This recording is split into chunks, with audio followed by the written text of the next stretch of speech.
Mpox has been reported in the Democratic Republic of the Congo for more than a decade, and the number of cases reported each year has increased steadily over that period.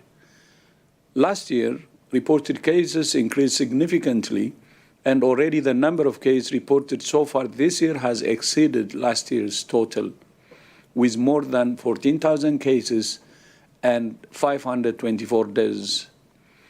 As many of you who tune into our regular press conferences know, WHO has been working on the Mpox outbreak in Africa and raising the alarm that this is something that should concern us all. Last week, I announced that I was convening an emergency committee under the international health regulations to evaluate the upsurge of Mpox in the Democratic Republic of the Congo and other countries in Africa.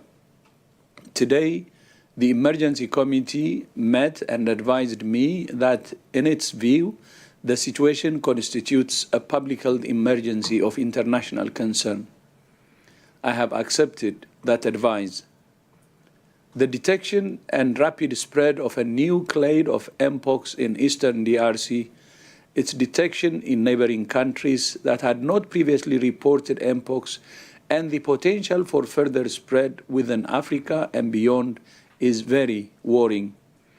In addition to other outbreaks of other clades of Mpox in other parts of Africa, it's clear that a coordinated international response is essential to stop these outbreaks and save lives.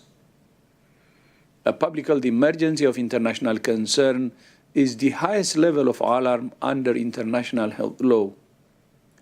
The emergency committee's advice to me and that of the African CDC Centers for Disease Control and Prevention, which yesterday declared a public health emergency of regional security, are aligned.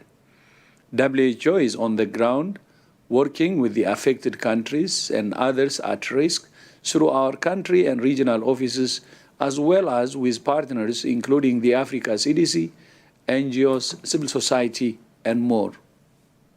For example, we're providing missions to analyze blood samples and confirm cases of Mpox.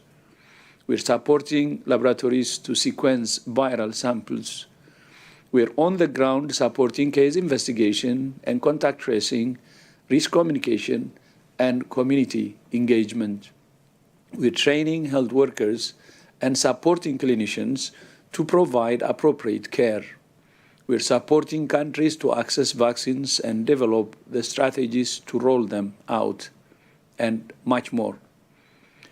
To fund this work, WHO has developed a regional response plan requiring an initial $15 million.